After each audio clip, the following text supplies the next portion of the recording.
newspapers, there's a story about one woman who, after the death of her mum, discovered that her father was left with absolutely no cooking skills whatsoever. The kitchen had also been Miranda Gardner's mother's domain, and her dad couldn't even poach an egg. Instead, he relied on microwave meals and beans on toast. So Miranda jotted down recipes, and those jottings have now been published in a new book. So, over the years, have we had to teach our own parents things that they didn't know?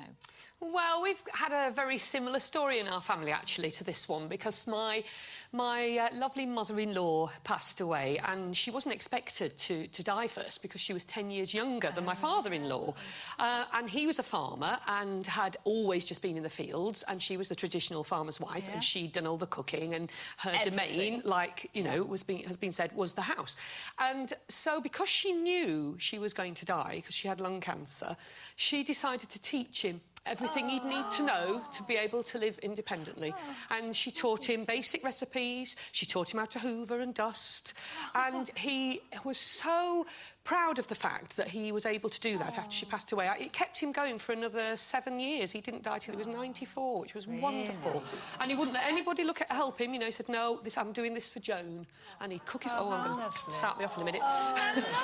It was great. But as for my own mum, teaching your own parents, my mum was our school secretary when I was little. And we had a flu epidemic, and a lot of the teachers were off. And so my mum had to step up and teach our class, which was very embarrassing, let me tell you. And I had to call her Mrs. Garrett, and, you know, and I wasn't... no special favours. Anyway, she had to teach a maths lesson. Oh, and I could see she was shuffling her papers about and looking a bit worried. And she said, Leslie Garrett, approach the desk. What have I done now? You know, mum's going to tell me off. Anyway, I got up to the desk, and she lifted the book up like this so nobody else could see, you know, in the class. And she said, Leslie, what exactly are decimals? She did, bless her. I told her. A quick 2-minute, you know, lesson for me mum on decimals, and then I had to leave the desk saying, I'm very sorry, Mrs. Garrett, I won't do that again. You know, went back to me. And then she taught the whole class decimals. I was so proud of her. She did it like, you know, she'd been doing it all her life. I'll tell you what, I've always tried to teach my mum is to text. Oh, yeah. Oh, now, listening. Now, you see, that's a tell-tell sign. No, but the thing is, isn't it difficult to teach somebody to text? Yes. Because, you know, I can't see the numbers. It's Braille, as far as I'm concerned. And the thing is, she can't get the... Sorry, Mum. She can't get the hang of it at all. She can't get the hang of text. But Keely, my daughter Keely, taught me about my laptop and to save and save as. What? So I can save and save as. Yeah. So I've got it in duplicate. Brilliant. So I'm really... And I'm very proud of that. And Keely taught me to say that. Yeah, so Keely's taught me a lot about things like that, but I pretend to know. Yeah. I go, yes. Well, I taught my mum how to text. She does all those emoticons, you know, the little things. She's really fancy with it. But emoticon... No, never mind. Let's not go there. But my mum, and you might not know this, but I've always lived with my mum, Jean. Yeah. What?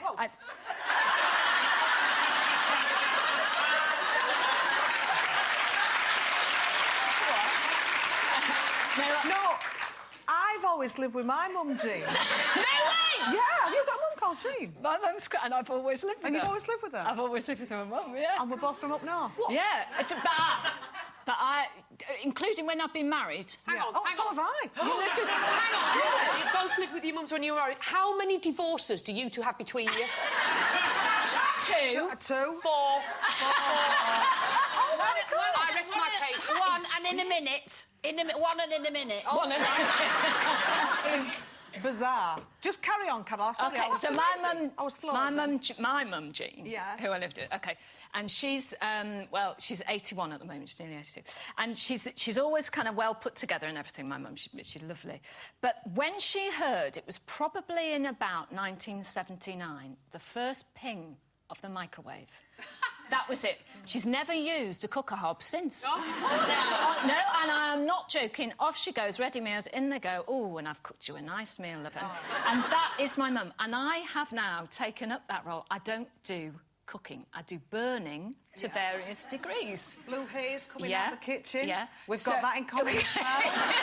Yes. You don't do cooking? But saying that, that's where our mums... I don't do cooking. We must go out for a drink, Carol.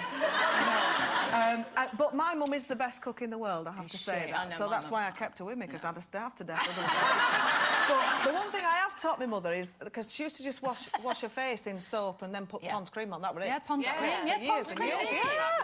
But now I've taught her to... No, you've got to cleanse, tone and moisturise. And she's got into that now. And also buying clothes that are too big for her. She still thinks that she might grow into them. Yeah. Yeah. Elasticated waistbands. Oh, lovely. Your mum, Jean, my mum, Jean. Right.